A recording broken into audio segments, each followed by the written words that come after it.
তুমি মডেল হয়েছো আর তুমি এগুলো সহ্য করবে না?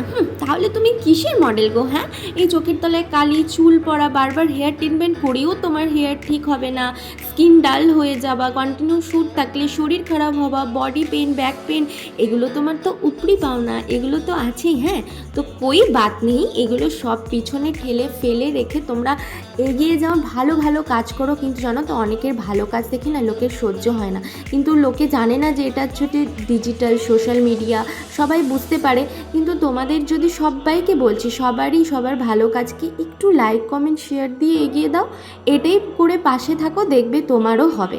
কিন্তু তুমি যদি অন্যকে হিংসা করে নিজেকে খুব বড় মনে করো, তাহলে কিন্তু তোমার হবে না, তাহলে কিন্তু তুমি যে জায়গায় আছো সেই জায়গাতেই থাকবে। তো চলো, অনেক জ্ঞান দিয়ে ফেললাম। আগের দিন ছিল আমার একটা শ্যুট, সেই শ্যুটের ছোট্ট একটা ভিডিও তোমাদের সাথে শেয়ার করছি। এই হচ্ছে আগের দিনের ফুল অ্যান্ড ফাইনাল লুক। আমার মেকআপ আর্টিস্ট ছিল দেবশ্রী দিদি কিন্তু বাঁকুড়া থেকে এসে কাজটা করেছিল। এত সুন্দর এলিগেন্ট একটা কাজটা আমার ভীষণ পছন্দ হয়েছে। কলকাতা জাস্ট ওয়াও হয়েছিল। দিদির হাতের কাজ কিন্তু খুব সুন্দর।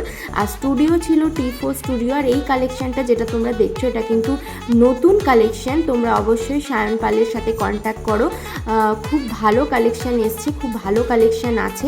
ফটোগ্রাফিতে ছিল শুভম দা। সবার কাজ নিয়ে কিছু বলার নেই, সবাই প্রত্যেকটা কাজে অনেক অনেক খাটে। তো চলো, আগের দিনের ভিডিওটা ছিল এই পর্যন্ত। দেখা হচ্ছে তোমাদের সাথে নেক্সট ভিডিওতে।